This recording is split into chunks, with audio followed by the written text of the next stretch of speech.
Welcome to the No Fear podcast and the No Fear live broadcast. I'm your host, Tony Lauer. If you're into mindset training, performance psychology, personal development, you'll dig this new format. No Fear Live is a unique broadcast, and it's different from the No Fear podcast. We decided to go live because we wanted to create the opportunity to interact with people like you all over the world, where anyone can log in and ask questions, and in some cases, you may even get invited into the show.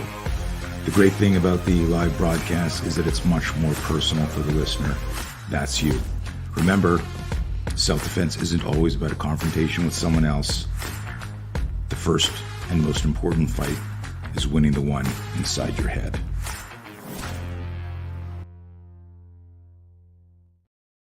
All right. Good, sir. Hoo-yah. How are you? Win the fight in your head first. I love it. I'm doing great. It's good to see you, Tony. Yeah. Let me ask you this, just because yesterday was Memorial Day, as a member of the armed forces, served the country. Obviously, you know, that's a heavy day for any warrior that didn't pay the ultimate sacrifice. How was the weekend for you? For some people, it's very, very heavy. How was that for you? Yeah. It's just another day for me. I don't see any particular reason to have a heavy relationship with it. In fact, you know, Okay. I put myself in the shoes. Like if I was one of the guys who didn't make it, I wouldn't want everyone sitting around mourning me on Memorial Day. Right. I want them to go out, have beer, barbecue, have a good old time, make it a day of Celebrate your celebration. life. Yeah. It's interesting, and it's that, you know, which wolf do you feed mindset, and a lot of the stuff that you work with people on through, you know, the plateaus, the meditation, the self-awareness piece. And you know, you've been on, do you have any idea how many podcasts you've been on in your life as a guest besides yours? Hundreds. I don't know. That's a good question. I enjoy doing it. Right. You too, right? You've been fun, huh? Yeah, we've done a ton, and I don't know what's going on here with your audio and video, which is very weird. Elise, are you getting that Really? too? It's breaking up on your side, or is it just my side? No, it's on my side too. Yeah. Yeah, Mark, I don't know what's That's happening. You're freezing and cutting out, but we'll keep going, and hopefully it'll correct itself. Yeah. You know what? It probably is my internet. We've had it rebooted twice. I've called them twice, but I was having this problem last week, and it's kind of bugging me. I don't know what's going on. It's not my Wi-Fi. It's the actual hard connection. They're having issues with it here. Weird. Yeah. Well, hopefully it'll be. Never knew. Those of you that are listening, do me a favor. If you can, let me know if you can hear Mark clearly, and give me a thumbs up in there. And also let us know where you're from, where you're listening from. And keep in mind that towards the end of this, if you got specific questions, post them in the comments, and we'll get to them. I want to do, the reason I asked you how many podcasts you think you've been on, and obviously it's been hundreds. And I wanted to try and extract something different, you know, from your brain. You've been asked so many questions, and it's an interesting thing when, you know, you've got a whole philosophy and a decades of learning and figuring out stuff, and now you share that with people. You mentor, you coach people, even you know, you coach and mentor people that are very successful. So you figured out something. Could you summarize, like, what is the most important thing you realized? And I know that changes every decade. You go, shit, I wish I had known that. But is there like one thing that you go, holy shit, I just realized this? Is there like one big guiding principle? Like in our self-defense stuff, the biggest thing I realized is our choose safety model. I tell people, I go, and I could be with, and you know, I work with tier 1 guys, I work with beginners. I go, the most important thing you do is always choose safety. And they're confused by that. I go, sometimes the safest thing might be to play dead, and sometimes the safest thing might be to charge the threat. You got to figure that out, but choose safety, right? And it was like this big thing that just transcended, like put your foot here and step here and hit with these knuckles and do that. So what's your big realization at this stage in your life, or station in your life? At this stage, Tony, and I love that question. It is that your life, you choose it to be. And you have everything in your power. Well, you can have everything in your power to create the absolute life that you can conceive. But it does require training. And that training practice. And so with the daily practice and training, using the right or using select mental training methodologies, then you can create whatever it is you want. Success, I mean, create absolute utter freedom. Freedom from fear, freedom from any want or need, freedom from desires, freedom from the attachment to the desires, I should say, and the outcomes, while you simultaneously can have a massive positive impact on the world.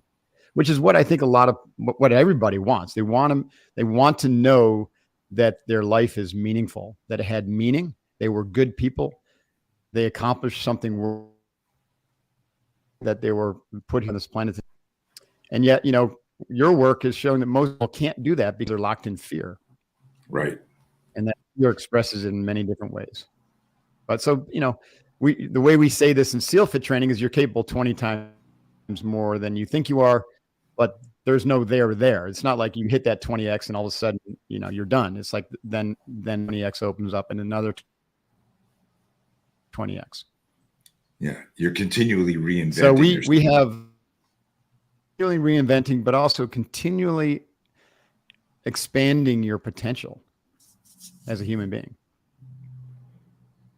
We have this delay, don't we? It's a bummer. I'm sorry about that. It's weird, and I'm just wondering if there's something we can do, because I mean you're such a deep thinker. I don't want people to go, what do you say? Like your first line, which I believe was, you can create the life that you want, or you can have the life you like. It cut out. So I was going to tell you. Oh man, what was the very first thing you said? I'm just wondering. I'm wondering what we can do quick, because I can juggle and tell a joke if you can. The only thing that I could think of doing on my end is to reboot my router, but that'll cut me out. They'll take me right out of the room. Right. So it might be worth doing, or logging in through your phone and doing it that way, or I'm just wondering, because right now, I mean, we can keep talking and see, but a couple times it did froze. Yeah. And we could just also tell everyone goodbye and reschedule and do it. But like you're completely frozen right now. This is what I see. Isn't it crazy? Yeah. All right, I'm going to reboot. That's crazy. Hang on. Okay, you reboot, and I'll juggle and see what happens. So. Elisa, should we remove Mark from it, or just let it kick off it itself? Yeah, let it kick off for itself. Okay, gang. So why don't we do this while Mark is rebooting? Who's got a question for me? Pop it in there. Only there's a bunch of you online, but people aren't checking in. Where are you from? I got New Jersey. I'm assuming that's George. Michael says Mark is a great trainer, incredible warrior, is former Navy SEAL, Kyokushin guy, black belt, and follow him on. Well, I can stick this up here. We can read it. Boom, there you go. Michael, where are you from?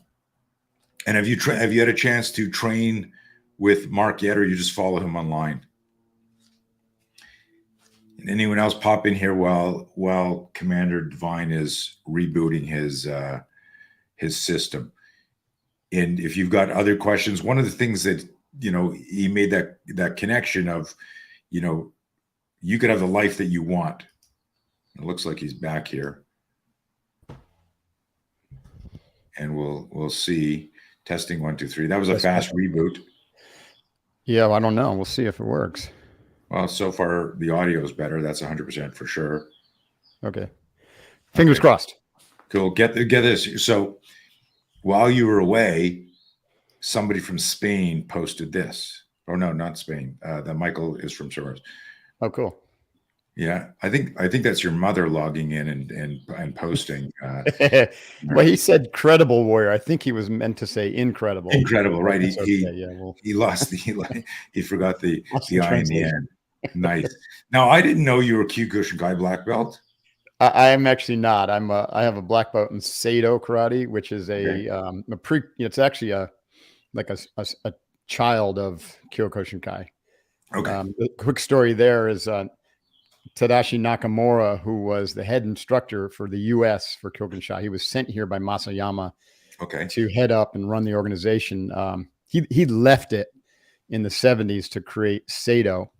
And one of the reasons was that Kyokushinkai was he was going in a direction of really hardcore competition fighting, and Nakamura really wanted the karate to be more of a way of practice for everybody, and he wanted to teach blind kids and unfortunate people in unfortunate circumstances. So he just wanted to take it back to the idea of a martial art as a practice for the evolution of character as opposed to just fighting.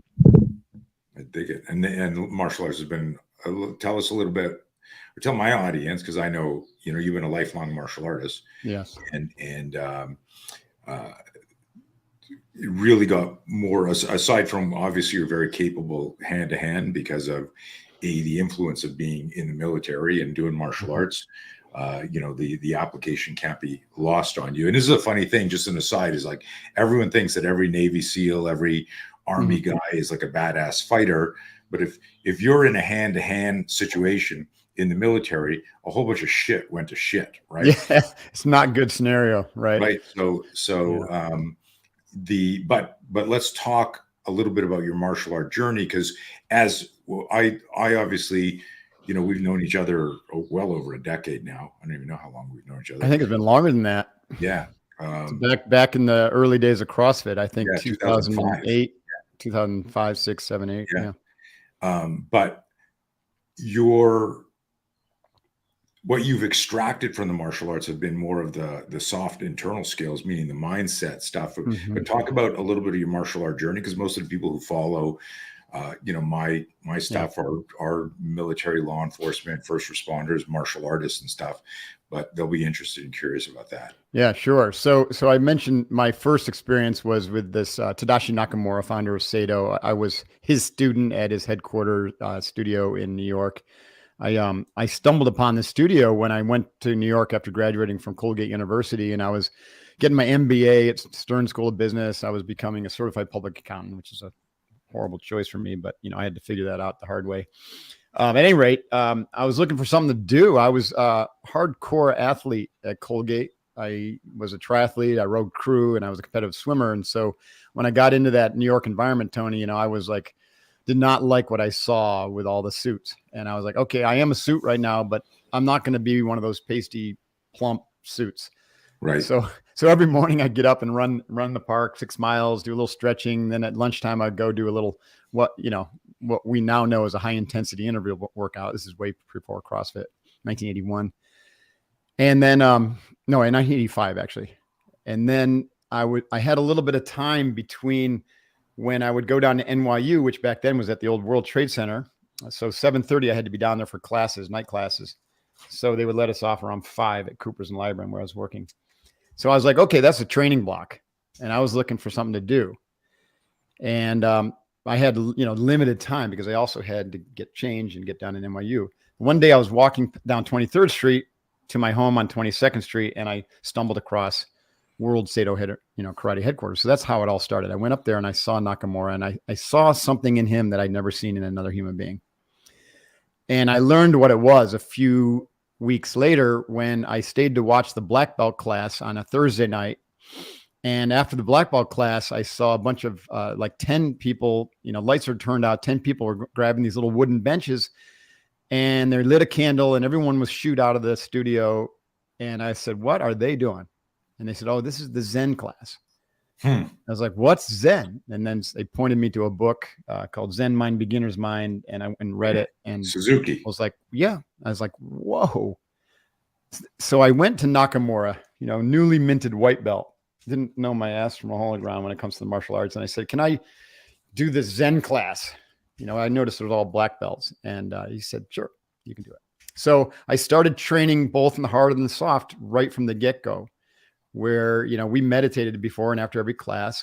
And then because of this Zen class on Thursday nights, which is an hour sit, and then he would have a little, like a little koan talk afterwards. It's really precious, right? He would write in his little chalk on the kanji characters, and then he would write what it meant. And then he would talk in his broken English. It's just such a precious experience. I really treasure those moments. But I was having these incredible experiences, more so on the Zen bench than on the karate floor. Mm-hmm. So I decided that was something worth doing. And I started doing it every day. Every morning after my run, I started to, included a 20-minute meditation session. So, fast forward, I got my black belt November of 89. So 4 years after going down to New York and starting with him. I got my MBA in certified public accountancy certificate in the same month. But because of that Zen practice, I had transformed myself from Mark 1.0 to Mark 2.0. I literally was able to see the story of the life that I was brought up with, all the conditioning that had led me to think even that I was going to be an MBA, CPA, Wall Street guy.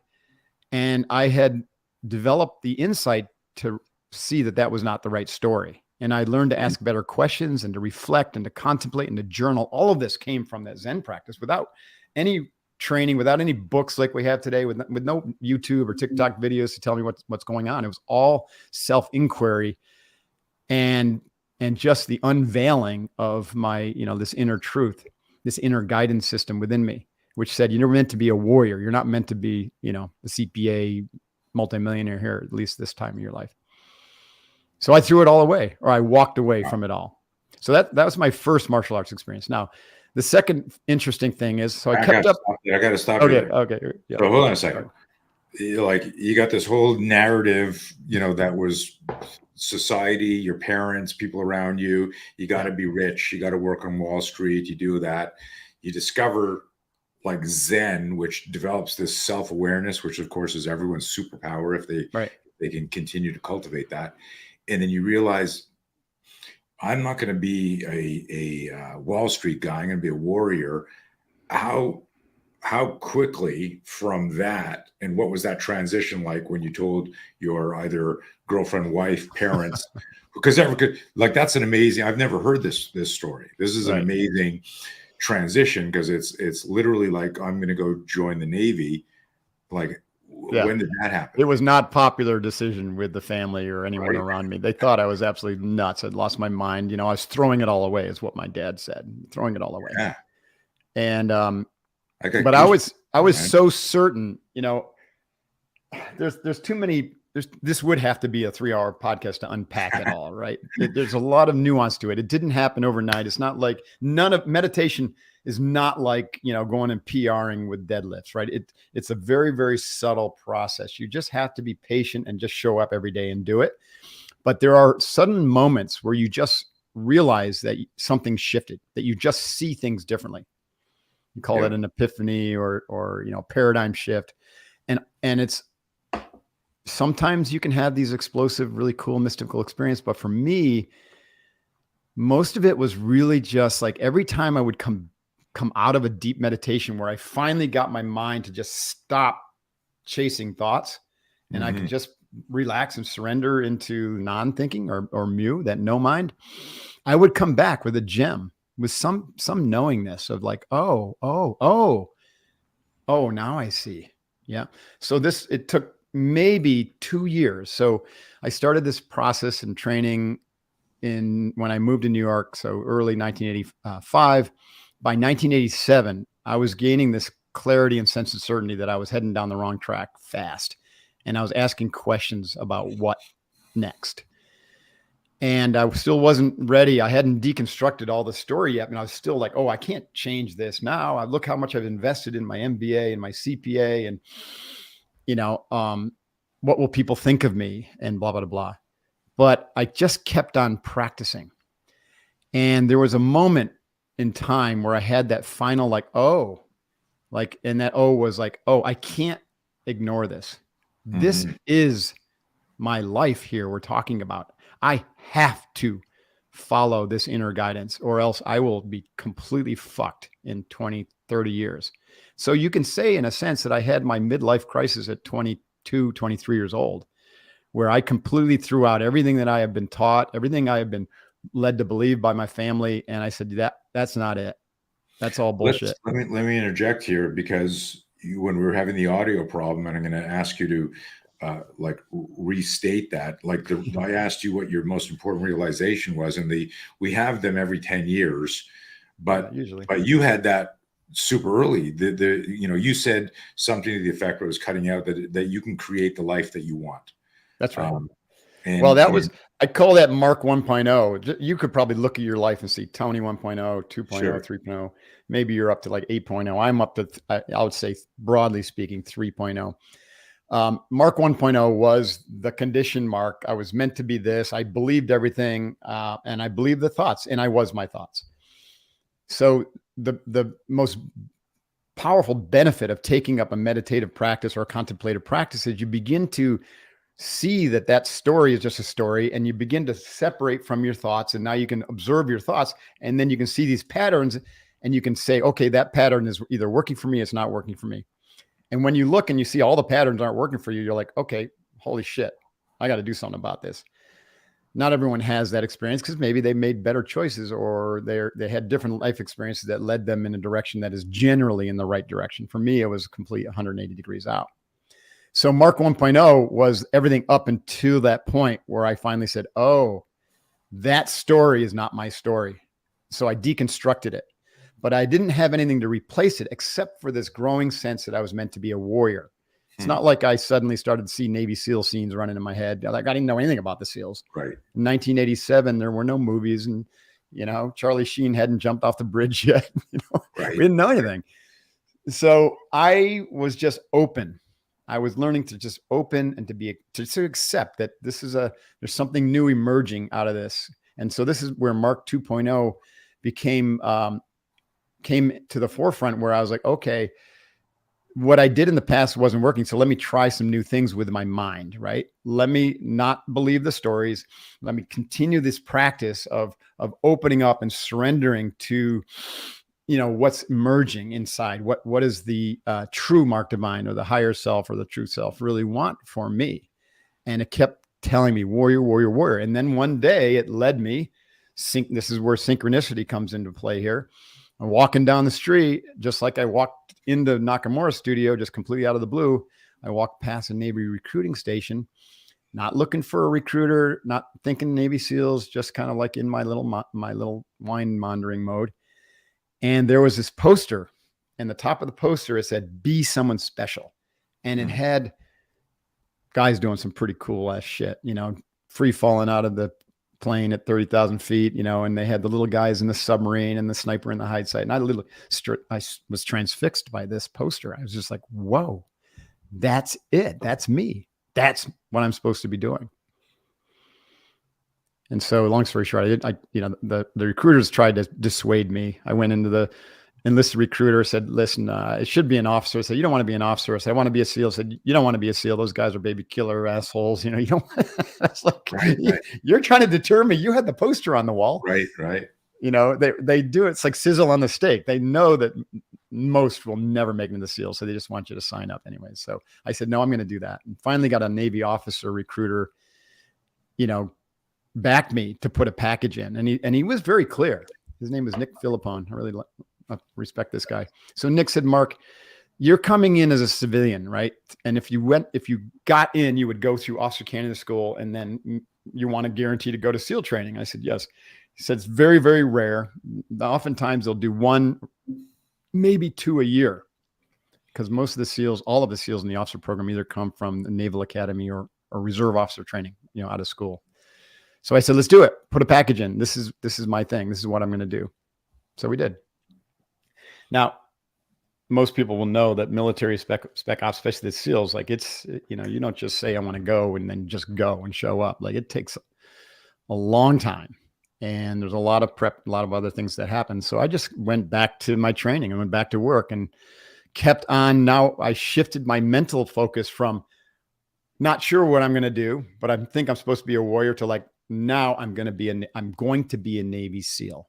Mm. And this is where, I teach these skills called the Big Four skills: breathing, mental control, controlling your internal dialogue, and feeding the courage wolf, the imagery work, which I want to come back to, and then radically narrowing your focus just to the one thing that you can achieve right now that's linked to the next thing, that's linked to the next thing, that's linked to the next thing, that is linked to your vision. I call that front sight focus. So when it comes to imagery, I had at Colgate University, I had a swim coach who was pretty much at the cutting edge of performance visualization work back in the 80s. And he had me learn how to visualize my swimming event, which was a 200-meter breaststroke, in my head at night with a stopwatch. It was very hard to do. But in fact, I tried to quit and he wouldn't let me quit. But it took me like 3 or 4 months before I could swim the whole race in my head. And I stuck with it. This is sophomore year. I stuck with it. And I could finally swim the race in my head. And I, clicked the stopwatch off when I touched the wall. And I started to get roughly the same time every time I swam it in my head. But it was 3 seconds faster than the fastest time I'd ever swum. And anyone who's a competitive swimmer, they know that's a lifetime. Mm-hmm. So I was like, oh, that's interesting. I must be doing something wrong. Well, that season ended. And then the following fall, my junior fall, I got accepted to go overseas to England in a study program. So I didn't swim. And I was done. I figured I'm pretty much done. I come back in the spring. I take up, a friend gets me into rowing. I start that. And then about 2 weeks after getting back, I run into the swim coach, Bob Benson. And he says, hey, Mark, welcome back. Pleasantries.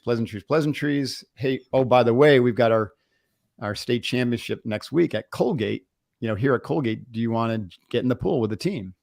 And of course, every bone in my body was like, no. But my head's like nodding yes, because I respected this guy. And so there I found myself on the blocks, and the gun goes off, and I jump in the water, and I'm doing this, my first length, and I'm just like, wow, this feels so familiar. Mm-hmm. And I swam that race, and I touched the wall, and I looked up at the clock, and I got the time that I'd visualized a year earlier. That's insane. It was insane. And so now I tell that story because now here I am 2.5, 3 years later. I'm in New York. I'm having all these wild experiences in my meditation bench. I'm chugging along, working toward my MBA, CPA, working toward my black belt. And I have this epiphany, not this epiphany, but this insight this now being shown that the Navy SEALs are the way. So I said, okay, what can I do to make this, to radically improve my chances for success? Because, hope isn't a strategy. Right. So I already knew that physically I'd be fine. Mentally, I had some pretty damn good skills because of my martial arts training and also endurance athletic training. So I said, well, I remembered that experience with swimming. And I said, what if I looked at BUD/S like a performance event? Huh. And if I visualize myself going through Navy SEAL training and see myself crushing it down to the wire, down to the moment I actually graduate, that might have an effect. The only imagery work I had back at the day was the training video, the recruiting video, called Be Someone Special also. And so that had imagery of all the 3 phases of SEAL training. So I watched that thing like 20 times, and then I inserted myself into it. And so every morning after my meditation practice, I would sit and breathe a little bit, and then I would meditate. And then I would visualize myself going through SEAL training in my little video. And I just did it every single day. And this is profound, Tony. And this is, for anyone listening, if you haven't developed a visualization practice yet, I highly, highly encourage it, because it is how we create our future. And it's also how we heal from our past. So what's happening here is when you have something you strongly desire and you're clear about, that is a future target or goal or vision, and it's the right thing for you. If you visualize it every day, you're creating a very, very strong memory of a future event that hasn't yet happened. And that memory, the more energy you give to it, the more solidity it has. And then it literally sucks you toward it like a massive gravity attraction. So I was practicing this and adding solidity to this memory of me succeeding and crushing it in SEAL training. And I was just doing it every day. And I had no idea when the Navy was going to accept me or not accept me. But, and you have to be patient with these practices. Like I said, you can't expect to PR in three months like you did in CrossFit. You just practice with faith, right? That's where faith comes in. So I just practice. I trusted Nakamura. I trusted my swim coach. I trusted my guidance that said, this is an important thing to do. 9 months into this practice, Tony, I had another, like one of those moments where like I came out of my practice and I had this overwhelming sense that it had already happened. Like I went from desiring to be a Navy SEAL to knowing beyond a shadow of a doubt that I was a Navy SEAL, that I just had to kind of let the timeline kind of catch up. Mhm.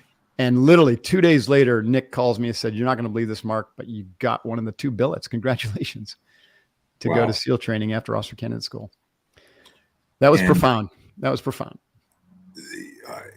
I'm making a bunch of notes here while you're talking, because while my visualization practice isn't as structured, and it could have been and should have been, but I always had this sense of, like when my mom asked me, and I think when you had me on your podcast years ago, one of the stories I said, hey, when I was 15, my mom asked me if I was going to go into the family business or be a cop or an astronaut. And I said, I'm going to be a famous martial artist like Bruce Lee and develop my own self-defense system. I mean, that's all awesome. I thought about, right? And I would always say, not out loud, but to certain people that I'm just waiting for the future to catch up to, right? And have that convergence between what you're visualizing. This is amazing stuff. Like the swimming event, which doesn't surprise me. I mean, there's great studies on, let's say, Jordan and Gretzky and the famous Stanford basketball study of the power of visualization. So imagine if you visualize and you actually practice intelligently, for a skill set. How did you do in BUD/S? Oh man, 185 pretty badass guys classed up with me in class 170. At the end, there were 19 of us. I was the honor man, #1 graduate, and my entire boat crew of 6 other guys graduated with me. So fully 1/3 of the class was my team. Never happened before. It'll never happen again. Like the chances of that are 1 in a million. And I think I really accredit all of that to the meditation practice, which just gave me these really different skills as a leader. And I was a leader of that boat crew, but it gave me the awareness to be able to really, really just not collapse into all of this is all about me and I'm just going to grit through it. That's most people's like Mark 1 motto view of mental toughness is, I'm strong enough to just grit through this. And SEAL training, that'll get you killed, or you get you kicked out, or you're going to get injured, because you have to be able to look beyond yourself and make it about the team. And so meditation gave me that powerful skill right off the bat. And then because as breathing is a big part of martial arts, I really had some powerful breathing practices that were able to keep me really calm. And I was also able to develop in that meditation practice this separation between my thoughts and emotions and my sense of control, my locus of control. Like let me ask this because it's important for everyone listening. You're in there, you're doing this, but prior to that, you hadn't been a team leader of something, right? So was like very often in a high stress situation, there's an aura, an energy of somebody who seems to have their shit under control.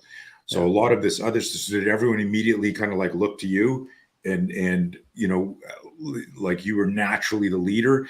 And did you share with them, with this group? Because that's really unique that your boat crew like stayed together and dominated. And I am getting goosebumps, man, because a lot of shit I didn't know as long as I've known you. Because here we are like decades later, all of this inspired what SEAL Fit's about. Right. That was the seed of it. That's right. And so going back to in BUD/S, you were the leader because you had your shit together, and obviously everyone was through osmosis or focus. You go, guys, you got to breathe, you got to focus. Like, how much of the there was some dialogue, yeah, but Yeah. mostly it's by example. And then when I began to realize that I was doing something different than the other leaders, you'd have entire boat crews quit just because their leader was like, "Oh my God, I can't do this," and they're like, "If your leader can't do it, I can't do it." I remember when I took art, that was one of the things that you shared to all of my affiliates when we did that private Oh yeah, right. gig with you. That was a great lesson. Sorry. Yeah. Go ahead. No, it's so I started to think while I was at SEAL training, like, what's going on here? When we're in these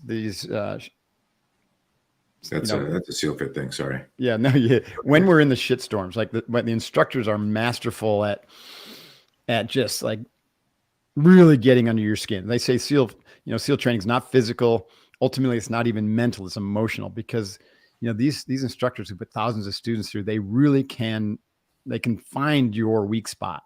They can probe and they can put salt in the wound. And so most people either quit, or we call it a quinjury. They literally will get injury, but it's a quit. And so what I found with me is, like, these instructors would try to do it to me, and literally my mind would go to a place where it's almost like they were 500 feet away and I could barely hear them talking. And they were just, they were kind of ridiculous. Like, they just could not penetrate. And yet at the same time, I wasn't being cocky. I wasn't sitting there with a big smirk, like, you can't hurt me. I was just absolutely in control. And I recognized that those words and their role was just to try to get, under my skin. And I was just not going to let it happen. And I was able to bring that calmness to the team and say, listen, guys, this is just a game. Okay. And here's the game, right? They want to get you out of control so that you screw up, or so you run around like chickens with your head cut off. So we're not going to do that. We're just going to sit here and breathe. And we're going to think about what's the right action. Right. And then what we're going to do is we're methodically going to take that action. And guess what? If we win, we win. That's great. But if we don't win, we'll at least finish in the top 10%. And we did. Every single thing we did, we finished in the top 10% as a team. And so we were, even with Hell Week, like we were so effective in Hell Week that we got secured early, like 6 hours early from the rest of the class. We got to go take a warm shower and put on dry clothes and go watch the rest of the class get shit beat out of them for 4 or 5 hours more. And so again, this is something I just started to think about more in BUD/S and recognize the value of it. And then later on, about 4 or 5 years later, I was asked to start develop some training programs for the SEALs. And that's when I started to be like, okay, now I want to bring this training to the forefront, because the SEALs weren't training breath control and visualization. You would think they were, but they were not. Now they are. They've taken a lot of our unbeatable skills and now they're implementing them into SEAL training. The Special Forces have implemented them. Pararescue, some of our allies are now implementing, what I came to call unbeatable mind, and now they take it for granted because it's just they're great skills. But it's part of the whole story of when I teach now, because I really had to go kind of back to this idea of Mark 1.0. So Mark 1.0 kind of ended with Nakamura and the meditation bench. And so Mark 2.0 then became this Navy SEAL leader and really effective leader. But I had, I really needed to do some work on still on the emotional side, because of, I started to see more that one of the reasons that I had that story and the way my brain worked the way it was is because I grew up in a pretty traumatic situation, with a lot of alcohol, a lot of abuse in my family. So Mark 2.0 started to really go to town working on the emotional side to clear up all that energy that gets trapped in the trauma body from childhood, from trauma. And anyone who's listening, who's experienced trauma, and everybody has, this is really important work, especially for men, because don't usually go there. Men don't go there. So I started to do all that, and I went deeper into meditation. Then I got into yoga.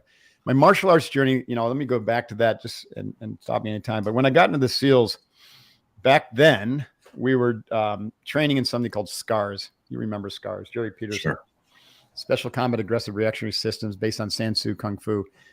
Jerry, like we were 3 times a week during Buds. In fact, Tim Larkin was one of his head instructors. He had been through Buds, didn't make it, became a head instructor for him. Jerry comes up to me and says, Mark, you got to unlearn that karate shit. I said, what do you mean? He goes, you've got block like ingrained in you. And if you block, you're dead in combat. And I said, oh gosh. Okay. So I started to, really, really lean into the philosophy or the science of fighting, which is what you do, and say, okay, this is all offense all the time. Offensive mindset is what SCAR is all about. And it's all about targeting. And so I got really good. And then I went through the 300-hour hand-to-hand instructor course for SCARs. So I became one of the 300 military instructors. And I trained from SCARs for years and years and years. And I loved it. And it's just awesome. And so that was part of Mark 2.0, was also moving beyond the linearity of the traditional karate, but I kept up my mental training and the meditation, and I took up SCARs. And then I took up ninjutsu, and that lasted for about 6 years until the instructor shut his school down. And then I took up Aikido, and that lasted for 4 years until the instructor shut his school down. So now I'm not practicing any martial art. I've kind of hung up my shingle, so to speak. But I continue to practice an integrated development, which includes a lot of the softer sides of some of the skills I picked up. You might equate them more to Tai Chi, Qigong, and yoga, and then the breath work and the meditation and visualization is all part of a daily practice now. I could stop there, but I do want to just say, because I don't want to leave people hanging, what's the difference between Mark 2.0 and Mark 3.0? So 2.0 is where I learned that you're capable of anything you want. Like, your mind literally is a piece of clay, and you can decondition it and recondition it to be any shape you want. And the way you shape your mind is how you shape your reality. What I mean by that is the shape of your thoughts, the quality of your thoughts, and where you focus your thoughts, or the directionality, and the energetic state of your thoughts. Positive, negative, super positive, super negative, right? They will all determine what you create in the world and what's attracted to you. And so your world is essentially a product of your mind. And so I was proving that to myself with my success as a SEAL leader, with my success with SEAL Fit, becoming an author, New York Times bestselling author, all this stuff. I didn't plan it. It literally just presented itself to me. And then I focused on it. I could see the success, and I made it happen. So that worked all pretty well until 2019, 2020-ish, when I started to hit up against a wall with my meditation practice. And I had a teacher, a guy named Dan Brown, who's a meditation, a Tibetan master, and had he's a Harvard MD, PhD psychologist, but he's a Tibetan trained master in Dzogchen Buddhism, Dzogchen meditation. And he was the guy who translated all these Tibetan texts, these esoteric texts. His process was called pointing out the great way. Anyway, so in one of the 12-day retreats I spent with him, meditating all day long, we had a little debrief, and I explained to him, this feeling like I was stuck. And he asked me about my practice, and I told him, about my long practice with Zen and the different things I'd done with yoga and my breath practice and my mantra practice. And he said, Mark, here's the problem. He said, you are stuck because you have relied too much on concentration training. And so your mind is a finely tuned machine. You can concentrate like a mother, and you can accomplish whatever you want. But what you're looking for in terms of the true nature of reality, or the peace and equanimity that comes from through meditation, or awakened awareness, is not to be found through more concentration. It's not. You're looking in the wrong place. You're looking outside of yourself, not inside. So you need to change your practice. And here's what I recommend. I recommend you just surrender. Take your foot off the gas pedal.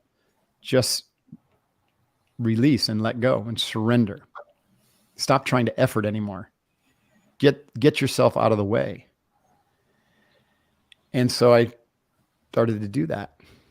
And it took about 2 years where I suddenly began to experience what he was talking about. And I recognized that, Mark was in the way before. Mark was acting as the doer. Mark was doing all this shit. And when Mark 3.0 came online, I was able to recognize that Mark was just a bunch of stories and experiences as well, but it's a bunch of memories. That actually there is no such thing as Mark. And so that has led to an extraordinarily shift in my perspective, a very powerful shift. And we could go deeper into that, but do you lose a lot of people at that? Because that's getting metaphysical. It reminds me of a lot of like, have you read or listened to a lot of Anthony DeMello? Oh yeah, I'm familiar with DeMello's work. It's not you could. I don't really talk about this much with my tribe unless it's like clients who are curious and want some pointing out. There, my perspective is going to be different than yours. It's going to be different than everyone's. So, at the same time, there's a very practical reason for wanting this in your life, and it's because you lose all fear. Mm-hmm. Fear absolutely evaporates. This perspective, you recognize that all the fear was just a story. It's based upon your over-attachment to your ego and your body. And from this aware perspective, you see that those aren't really real. They're real in the temporal sense, but there's something that's more real to you than those. And from that perspective, when you can live from that perspective, like you have no fear. Mm-hmm. And you don't lose anything, but you gain everything. You gain absolute, just pure, the truest sense of happiness and bliss and acceptance and recognition that a lot of the disasters that happen in your life just happened, and they happened for a good reason. You can find all the gems in all the crappy things that happen in your life and just be okay with them. And your relationships to other people change. You just utterly stop judging, because you recognize that judgment is creating and locking in that which you don't want. You see your life as an absolute projection of the mind. And so you begin to do less, because you just recognize that all this activity in the world, all this chaos, and even the chaos in your life, is because you just think you're the causal agent, and the causal agent has to act in order to feel important or valid or relevant. Mm-hmm. And so you're always acting, you're always doing things. And you set all these things in motion that have these second, third order consequences. So I've stopped doing that. And I just now wait for things like I did in the meditation bench back in my 20s. So I realized even then it was happening. I was just taking ownership of it. So that's the principle of Wei Wu Wei is action, non-action, or action without the actor. Mm-hmm. And also the Japanese term shibumi comes to mind, which is effortless perfection, which is the action that springs from source energy, right? Which is us, but it masquerades temporarily in this body mind that we have that gets identified, with the ego structures from an early age. I haven't heard the word shibumi in a long time. Also, a great book. Isn't that a great book? I love that one too. Yeah. Anyways, this is very, very deep, very metaphysical, and probably, I'm not judging my audience, probably is like, holy shit, like, well, how do we go down this rabbit hole? Where do we go? But I do want to dial it back because you spoke a lot about breathing, and before there were a couple of questions about it.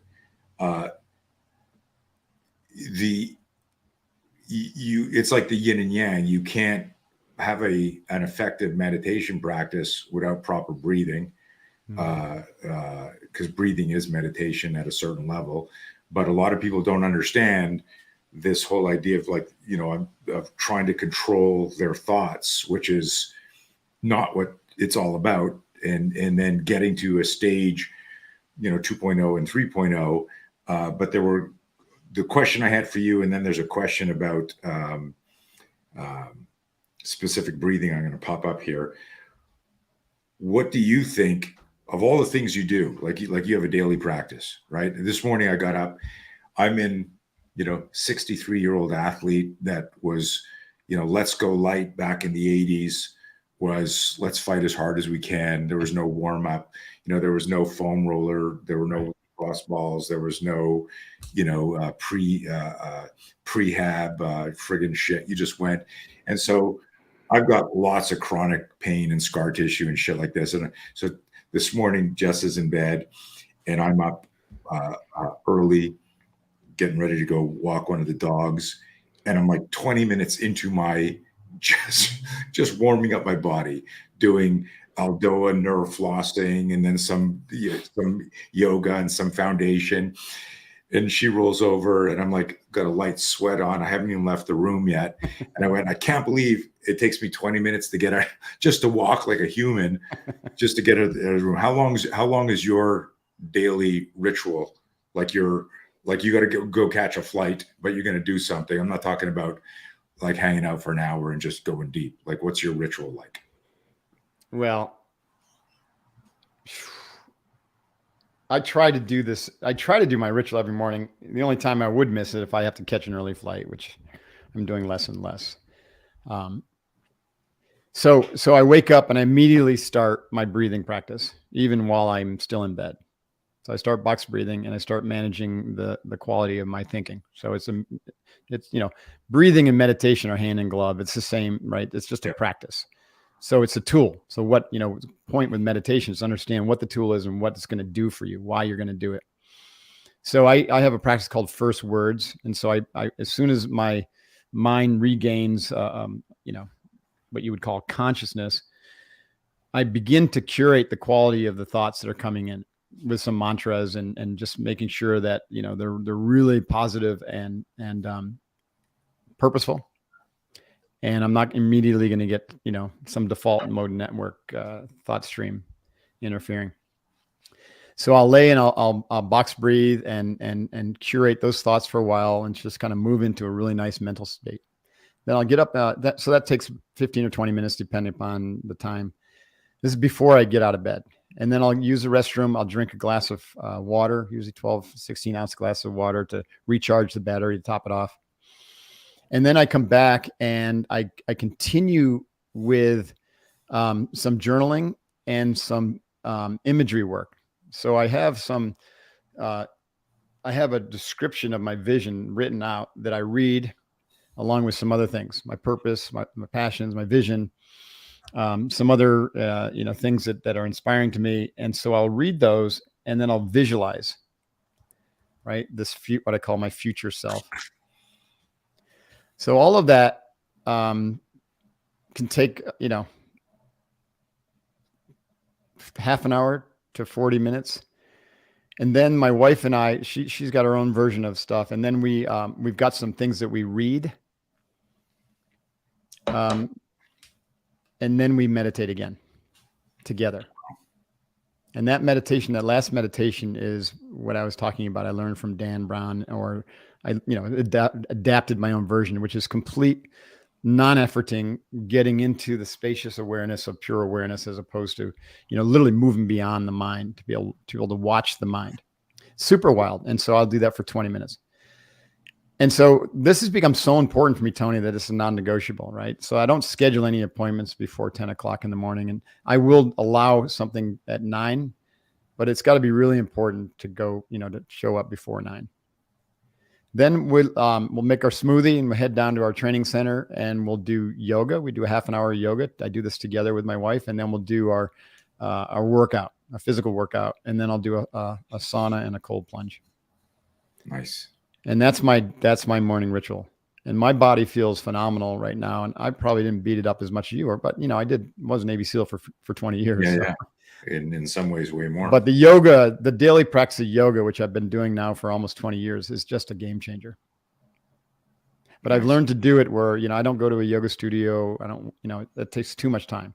So I've got a practice that I developed, which is super comprehensive, takes 20 minutes, and then I'm done.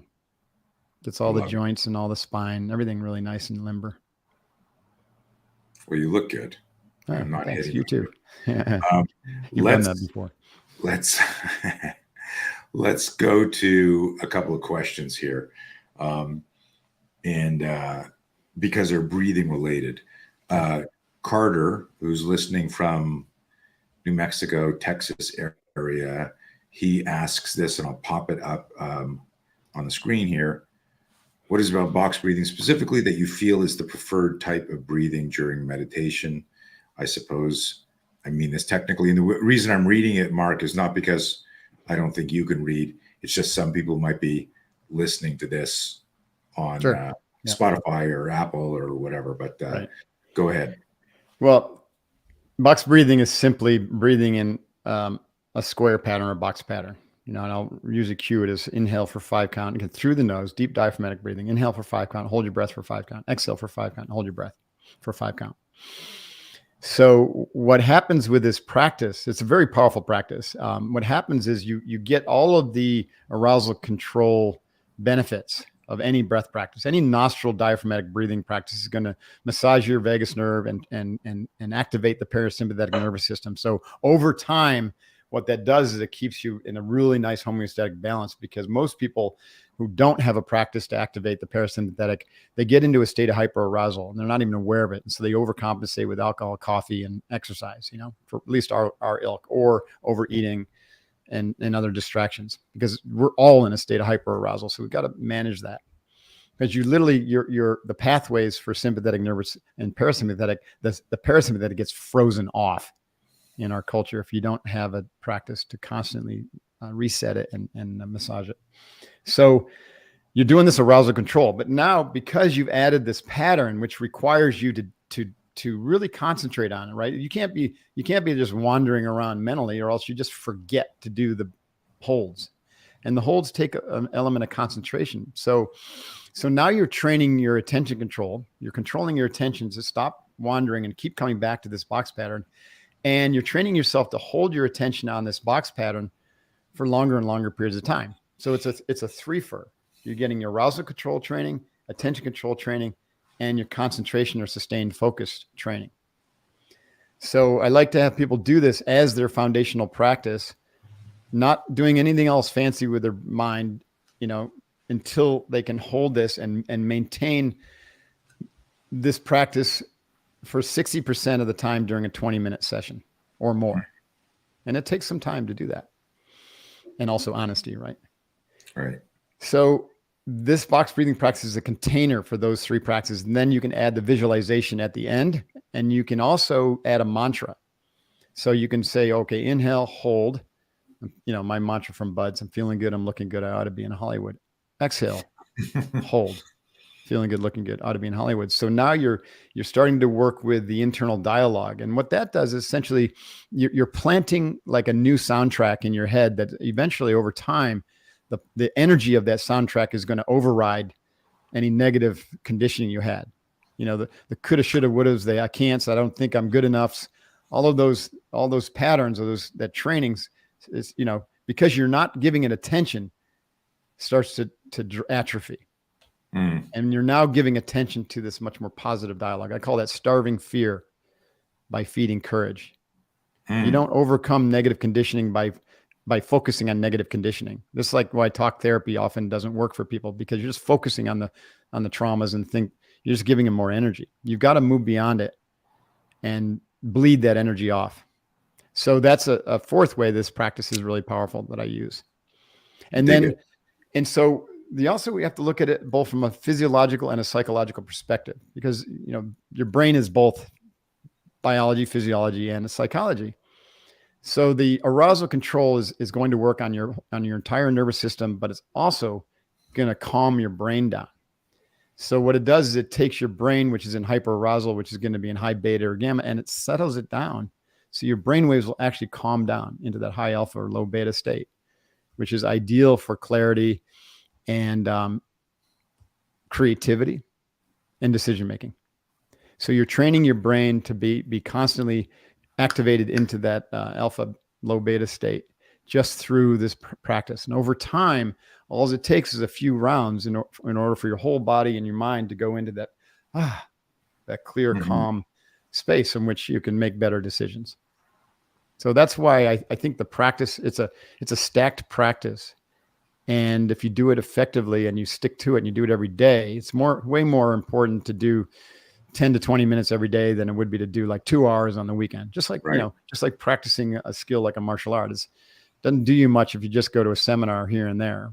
But if you do a practice where you're doing 3-4 times a week, then you get good really quickly, with some time. Without taking up too much time, Carter had a part 2. I think you answered it, but not as specific, because you said, hey, this is your baseline. You got to get good at this. But for those of you who aren't watching, Carter also asked, technically in the sense, what are the mechanics of the type of breathing, which Mark answered, that make it different than other methods such as 4-16-8 or any of the other? Sure. There's so many variations. Yeah, there's different. They're all going to have a different effect on your nervous system. So with the 5-5-5-5, it's very much of a balancing. It's a center line practice. So you're going to be very, very calm and you're going to be balanced. 4-16-8 is actually, it's more of like a Wim Hof. It's a sympathetic nervous system practice that you could do before a workout. It's probably better off to do the deep diaphragmatic, I prefer nostril breathing over Wim Hof's mouth breathing for reasons that, we go into here. But those practices are good to do for short periods of time, either wake you up in the morning or before a workout. They should not be, in my opinion, they're not a meditative practice, because they're going to stimulate. You're going to get yourself into this hyperarousal state. So it's great if you're going to go into battle, but it's not so great if you want to do a more deeper contemplative practice. So anytime your inhales are longer and your holds are longer, then that's a sympathetic thing. Now, another practice that's really good would be like a 5-count inhale, just a short hold, 2-count hold, and then like a 10-count exhale. Be like the mother's breath. This is extremely calming to the nervous system when you can have your exhale to be twice as long as your inhale. That's a very calming. So that'd be like if you're hyper stressed or you're having an anxiety or panic attack, just inhale the 4-count, exhale the 8-count, or inhale the 5-count, exhale the 10-count, and just have, you can either have a brief hold at the top after the inhale or not. So that's the general rule is always make your exhale the same as or longer than your inhale or your hold. And you want to be careful of practices where you have these long holds and you do them routinely. Or you want to be very wary of practices also like Wim Hof, where you're hyper stimulating the sympathetic nervous system and you're doing it every day. You're going to feel high. You're going to feel really good. Right. But you're really moving a lot of mental energy. And if you haven't really developed a lot of stability, so it's fine for people like us who've trained a number of years, probably most of your listeners, you're probably fine with it. But if you haven't done a lot of mental work and a lot of physical work and nervous system work, you can blow a gasket. This is why Kundalini I don't recommend Kundalini yoga to beginners, because Kundalini will do the same thing. Interesting. Here's a quick one while we're on breathing, and then we'll shift gears. Michael asks, he says, I do the box breathing on a 4-count. Would you think there's anything to gain by doing it to the 5 or 6? I find the 4-count comfortable. Yeah. Would you say that is good or bad? So it's a great question, and it really doesn't matter. A lot of people think, with breathing, like box breathing, that it's like Navy SEAL breath hold training, and we want to get up to 10 count, 10 count times, on each side of the box. It's not true. So 4-count is 5, but the key is you want to go slow and low, meaning the breath is going to be slow through your nostrils and then low into your lungs, like belly, diaphragm, chest, really, really slow, because that's where you get the massaging effect of the vagus nerve. You want that to be nice and long and comfortable. And then the hold, really, the inhale hold is different than the exhale hold. The inhale hold, now you're full of energy. You can, I like to add imagery work here where you're seeing that energy diffuse throughout your body and, infuse every cell with that life force and that oxygen. So the inhale hold is going to be done with an uplifting feeling. Like you're not going to clamp your glottis valve and create back pressure. So that would be a mistake, because that creates pressure in your heart. So you inhale and then you keep that lifting sensation as if you were continuing to inhale, but you stop. And then you just hold. Now the holds, aside from giving you that mental concentration hook, right, which is really valuable, the holds are your ability or your opportunity to experience doing nothing, to experience the mind settling down. Because what you find out through these practices, Tony, is that the breath moves the mind, right? It's almost synonymous with thinking. Like you when you're thinking really fast and agitated, you're breathing really fast. And when you're calm, really calm and slow breathing, then your mind is really, really calm. So when we hold our breath and we seize or cessate our breath, then our thoughts cease. And so one of the benefits of this practice is you begin to develop that separation between your witnessing self and your thinking self. And that is actually what mindfulness is supposed to teach you. But a lot of people fail with mindfulness because it's very difficult to just go right to mindfulness with your body and your physiology hasn't had this preparatory training that we're talking about with box breathing. And then even with the box breathing, you can develop that mindful awareness and the separation from your thoughts. You don't really need to take up a mindfulness practice because it actually naturally happens as a result of this practice. The last thing I'll say to Michael's question is, especially with the exhale hold, a lot of times I teach this, people are like, oh my gosh, I can't hold it. I get a little nervous or anxious in the breath exhale hold at 5. And I said, fine, just scale it down. Either do 4 count, across all 4 stages, or you could do 5, 5, 5, 3. It doesn't have to be a perfect box. You don't want to get anxiety or create anxiety in any of these, any of the stages of this pattern. Should be comfortable. And that's really the point, folks. There's something that I started telling my students in the 80s. I recently used it on a post, but the degree of clarity with which you define something determines its usefulness to you. Yeah. And a lot of people, if you don't know exactly why you're doing something, it's like, shit, I'm in a gunfight, and you grab a rifle instead of a Derringer. Like, what's the scenario? Are you at a Wild West cheating at a poker game in the Old West, or are you on a roof? And so, not that breathing metaphorically can really be a weapon for you when you need it. Like, if you can control your mind because you can control your breathing, and that's what happens. Or you need to psych yourself up. It's interesting. I've worked with a lot of pro fighters over the years. And I tell this story, Mark, of like being like underground at a UFC fight or an MMA fight or a boxing fight. And unless you're Conor McGregor, you've got 6 or 8 or 10 sometimes fighters in the same changing room getting ready. And you'll see, one guy sitting there. And I remember telling the story about Maurice Smith. You remember Maurice? Mm-hmm. I don't know if you knew him, but he won. He was a K1 champ. He was a world-class Thai boxer. He won a UFC title. He was a badass professional fighter, gladiator. And I saw him later in his career where like part of his pre-fight ritual was, headphones on, lying on a massage table, just listening to music. Mm-hmm. And then if you looked over, there's some guy sitting on the bench, his leg is going on the floor, mm-hmm. like it's sewing machine energy. And then there's somebody else like walking around like this, punching himself in the face. And then there's one other guy banging his head against a locker. Right?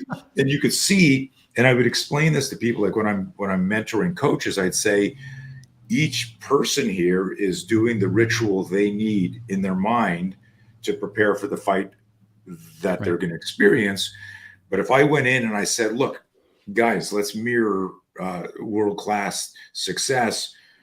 If you do what Maurice is doing, you too can become a world champion. And I'm being facetious here mm-hmm. because if I said, here's his playlist, go lie down on a massage table and listen to, smooth jazz, you may need at your career right now, heavy metal, and you need to be walking around the room doing that because right. So that's Mark 1.0. That's right. Mark 2.0. As your career progresses. So folks, this little rant is this, like, you need to be able to, and I don't know if you ever read this at some point, but I wrote an article in 1993 called Presumed Compliance, the theory of presumed mm-hmm. compliance. And right in the beginning, I said, how you think affects how you feel. How mm-hmm. you feel affects how you think. Both influence how you move. Mm-hmm. And the mind navigates the body. What I didn't discover, because I was always aerobically and anaerobically fit from teaching 7 days a week and training 7 days a week, I didn't realize until my mid 50s how important breathing was, that you could actually train breathing. It never even occurred to me. And I could tell you guys that learning how to breathe on purpose and to learn different breathing exercises, we come back to the theory determines your experience. I would learn different breathing exercises. If I was about to do something a little bit crazy, I'd lean into some of that Wim Hof stuff. If I was about to, like, a buddy of mine, hey, let's go swim in the ocean, it's friggin', 50 degrees. I didn't do box breathing before. It was like friggin' like crazy hyperventilation shit. Mhm. And then so like study this stuff, reach out to Mark for whatever type of education or resources that he has. Some of the answers here were so detailed, should get anyone started from that. Mhm. But know what you're doing. If you're going to do sprints, you warm up a certain way. If you're going to do long distance, you warm up a certain way. It's the same shit. But I will tell you this: if you stop breathing, you will die. And it's like to me, the single most powerful and important thing that I learned, and I can't believe it took me 55 years to wake up to that. And I just did. I started training. I was on a bike doing wind sprints with a mask on that replicates elevation changes. Mm-hmm. That's cool. And like I was able to do this 21-minute ride, which is sprints it's almost like a Tabata type thing. No problem. Didn't have to, like, the machine tells you if you're out of breath, watch your heart rate. I was fine. And the only reason I was fine was because I've been doing breathing twice a day for the last like 8 years. So I concur. Dude, this is exciting conversation. Thank you for sharing your insights. Jack has this interesting question: what makes your Kokoro yoga different than the rest? Jack, I developed Kokoro yoga for my SEALFIT athletes who are men, right? And not inclined to do yoga. Again, this is 2007, 2008. I started teaching yoga to SEALs and special operators and athletes. And I remember Greg Amundsen coming to my Kokoro camp, and I take him through, everyone at the end of Kokoro camp, a yoga session, a Kokoro yoga session. Kokoro, by the way, means merging your heart and your mind into your actions. Nice. I originally wanted to call it warrior yoga, but someone had a trademark for that and wouldn't give it to me. So I wanted to develop a yoga that was, suitable for men. It's not, obviously we have a lot of women who do it, but it's suitable for men. And I also recognize that in my own experience, and I said this a little while ago, like, for a while I had a CrossFit gym membership, and I had a yoga studio membership, and I had a martial arts membership. And, I was balancing all these schedules and bouncing around and spending a lot of money. And I said, screw this. I'm going to develop my own integrated practice that kind of includes multidimensional movement. And so in Kokoro yoga, and I would love to develop it further. I kind of I tabled it for a while. We've got hundreds of videos and it's great training in the book out there, but I'm not like developing it as a separate business. It's just a practice for my SEALFIT and Unbeatable communities now. So what I did is basically dumbed everything down. I don't use any Sanskrit language with the yoga or asanas. I integrate Qigong and even some Tai Chi movement and I've got postures or sequences that are really short, or like an hour and a half gangbuster with kettlebells in the middle, So it's an integration of traditional yoga asana, what we think of as stretchy bendy yoga, CrossFit style functional movement with very simple tools, mostly just body weight and kettlebells. Some simple movements from Tai Chi and breathing exercise from Tai Chi or Qigong, as well as every session integrates breath, movement, and some sort of meditation, right? So it's a true integrated practice that you do at home just by following the video, so you don't need to go, Can we still access the videos, or is this something that's only like live? You have like a library? No, it's a library. It's I don't think some of the videos are probably on my YouTube channel, but this is all part of my community, the Unbeatable community. It's all we now have this app. We use Mighty Network. So all of my training is in this app, my Unbeatable Foundation course, lot of the SEAL Fit content and Kokoro yoga videos. It's all part of this. Let's this pop online up that community. website. Is it just your main website, the Mark Divine website? Unbeatablemind.com would be the best place to find Okay, that. Lisa. And markdivine.com has a lot of that stuff, but or just drop us an email, info@sealfit.com, and we'll Cool. We'll show you where that is. Beautiful. Yeah, the community with all those, that's the target rich environment. If someone says, "Hey, I want to kind of dive into what Mark's talking about and access this training," then our Unbeatable community is pretty cheap from my perspective. It's $39 a month. How much? $39 a month. That is cheap. Yeah. It's good or stuff. inexpensive for the Inexpensive, value. yeah. Right. Right. Thank you. Right. Yeah, this was wonderful. Hey, we're at an hour 15 minutes. I have a couple, one or two more questions. Talk just not quickly because I don't want to censor you, but talk about the 5 plateaus. Okay, so part of my Unbeatable Mind operating system, or the model for training, one of the outcomes or effects we're trying to achieve is to accelerate our growth. And developmental psychology has mapped stages of development, and these are different. The broadest 3 are egoic, ethnocentric, and world-centric.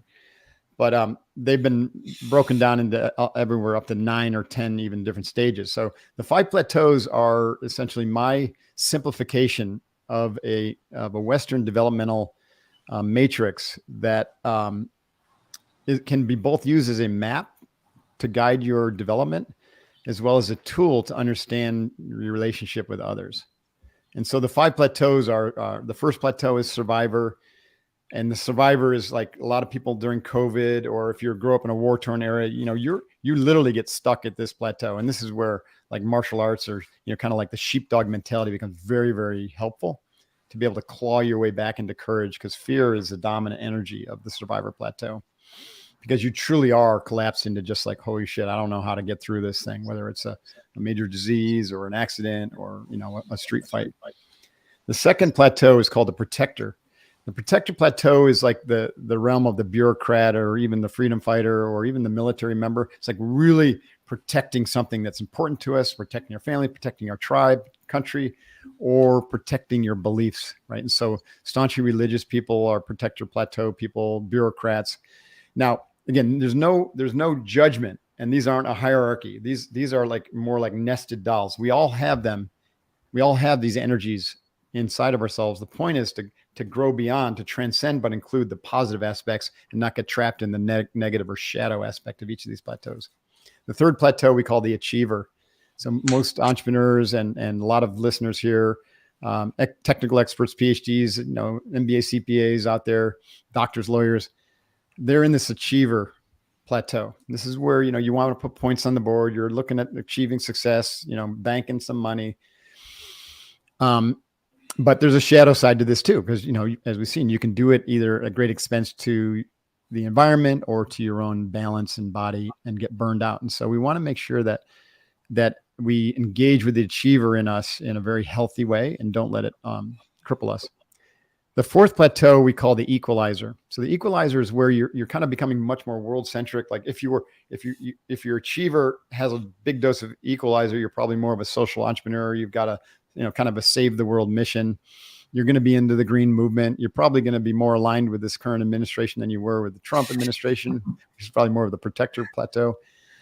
But the achiever has a lot of benefits, but it also has a lot of shadow there, because what you see in not the achiever, but the equalizer, you see a lot of equalizers who, basically come from the perspective of my way or the highway, or if you don't have this view, then you're just flat out wrong. So you see this in all the woke culture bullshit. So these first 4 plateaus are all like pre or post conventional, but they're not at an integrated level where you have the ability to include everything that's before it. So the 5th plateau I call the integrator. And this is the first that you would also call maybe like the spiritual dimensions, where you really start to accept that there's more going on than meets the eye. You accept the interdependence of all beings and even the earth. You become very rooted in the world-centric, human-centric, planetary, consciousness-centric perspective. And you also have the ability to clear out the negative shadows from some, childhood trauma or whatever of those other plateaus that you can get triggered into or trapped into. And you'd be able to traverse these plateaus in relationship with others and always bring the conversation to a higher perspective. That was a really quick lesson on what the 5 plateaus are, but it's a really, really powerful framework for understanding human development and what the potential is for the human. And when I made that comment, you have the potential to create whatever life you want and literally heaven on earth. That is if you develop yourself to this integrated plateau and learn some of the techniques that we're talking about that lead to complete transformation of the body and mind. And that all happens at the integrated plateau and the higher stages of that.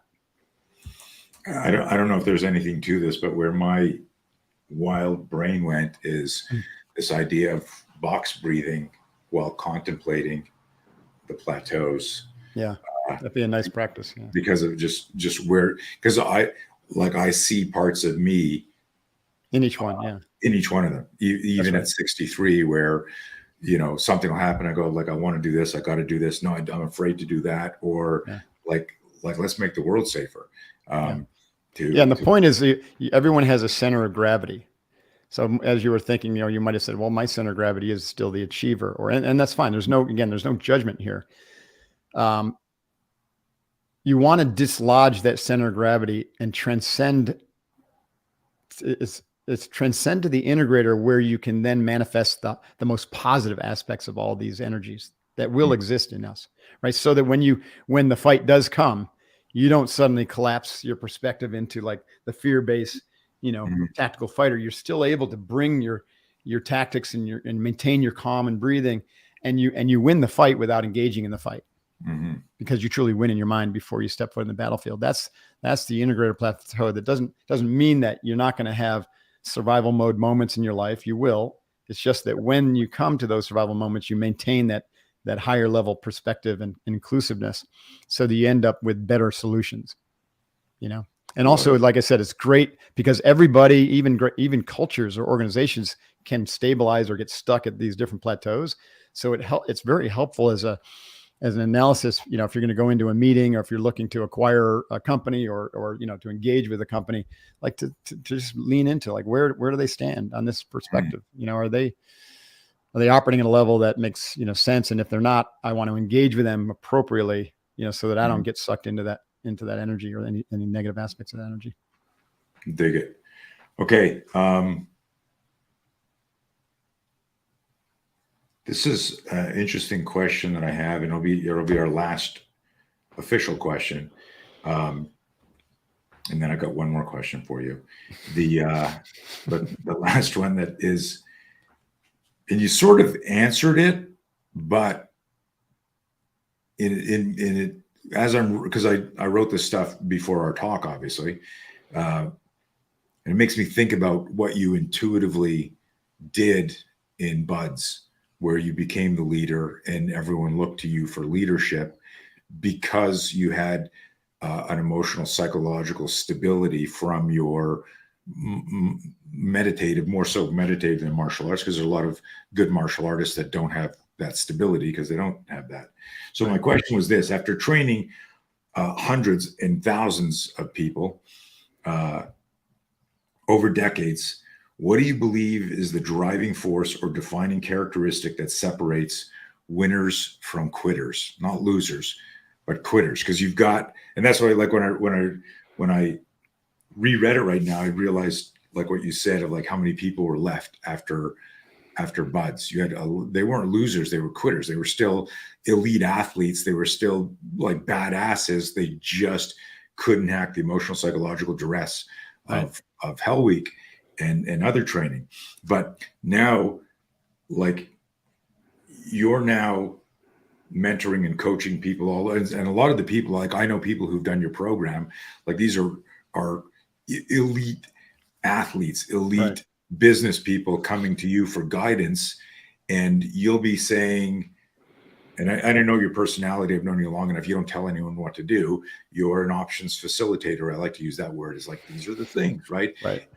But then people will drop out of your program or stop doing coaching with you. Right. And not because they've arrived at plateau 5 Right.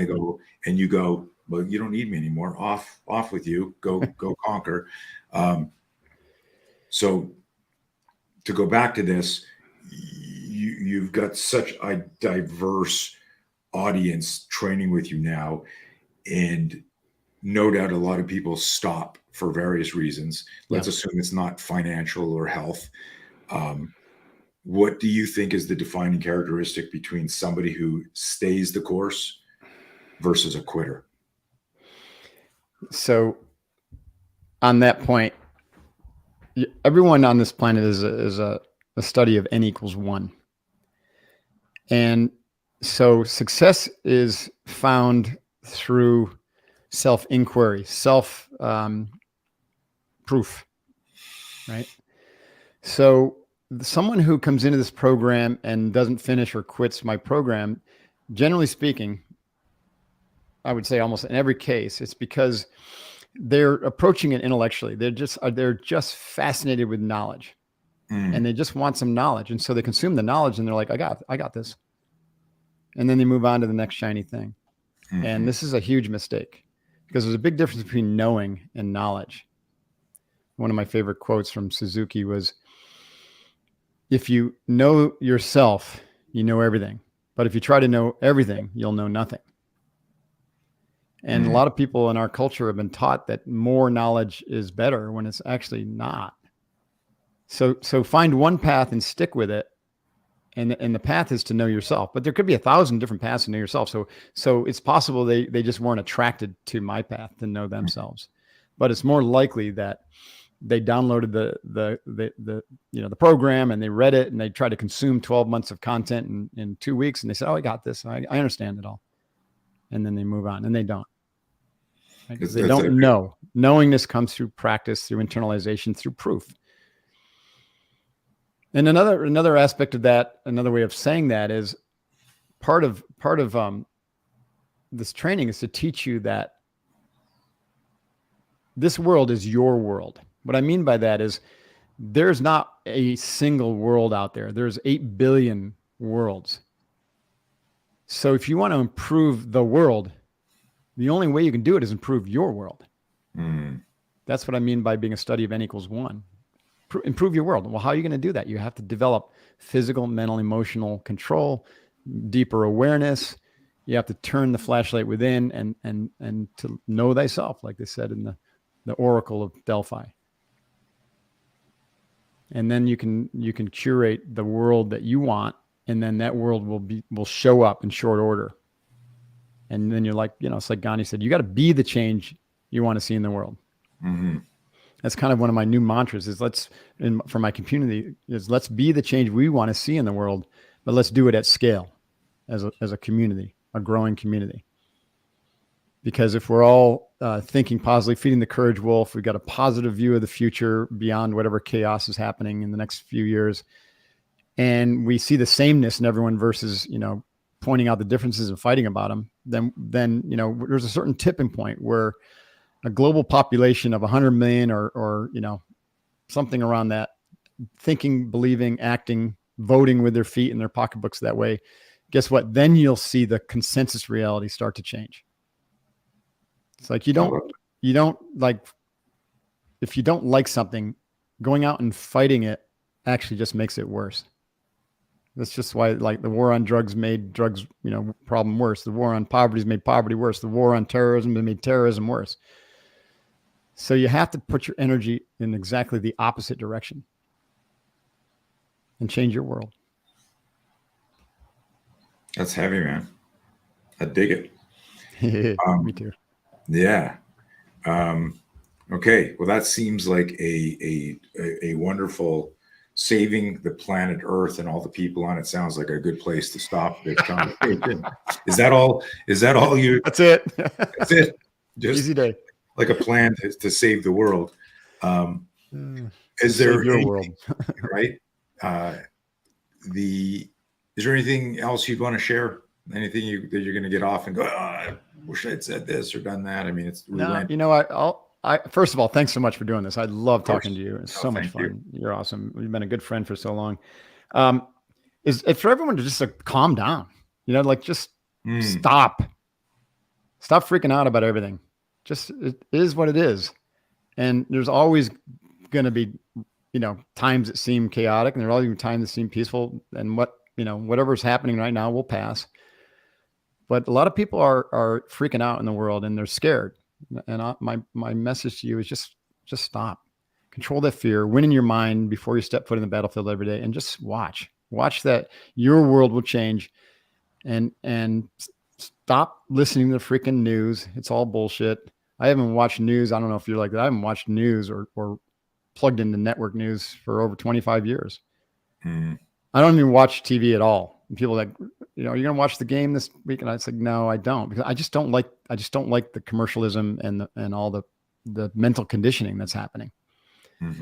So you got to take control of your mind. And when you do, you take control of your mind, and then you control your emotions, and then you start to develop this sense of real stability. Like I say, you get to be the center, while yes and no chase each other around the circumference of your life, but it never moves your center. So just stop, slow down, relax, and breathe, and feed the courage wolf, and everything's going to be fine. I love it. How do people get on Mighty Networks? Is your community's linked on the main sites? Yeah, you have to come to Unbeatable Mind and enroll. Because we charge a subscription. We don't do that through the app. Okay. Because Apple would take 30%. Right. Yeah. So go to unbeatablemindcom and know that the site is under, kind of a rebuild. So if you can't find it, then just drop me an email, info@sealfit.com. I'd love to have you in there. Stick that up again, Elisa, and unbeatablemind.com for the other stuff. Let me see. Like, dude, this was amazing. I had no idea where it was going to go. Like I said, when we logged in, it's. Also, Tony, sorry, I do have a weekly email, a weekly newsletter that I send out every Tuesday, and you can subscribe to that at markdivine.com, and that would keep you up to date. It's a cool name. I just saw it. Called Divine Inspiration. Divine Inspiration. I couldn't. I was going. Was it Divine Intervention? That I almost called it that, but it's that's a good one too. It's that's the serendipitous byproduct of it. It starts with the inspiration, becomes an intervention. Dude, so good to see you. And we got to get together, have another steak. We got rid of that barbecue from the last. Did you? Didn't pass muster, huh? Yeah, Jesse returned it the next day. So, she's like, what the fuck's this? Boom, gone. I got to have you over to our place. See the ocean view. Let's do that. Please, let's do that. Okay, hang on one sec. I'm going to hang off here. I want to make sure everything uploads fine. And so stand by. Everybody, those of you who stayed on during the talk and asked the questions, got your answers. There's an amazing opportunity to get some private coaching from Mr. Divine. So, dude, we'll have you on again. And I appreciate you. Stand by. Ditto.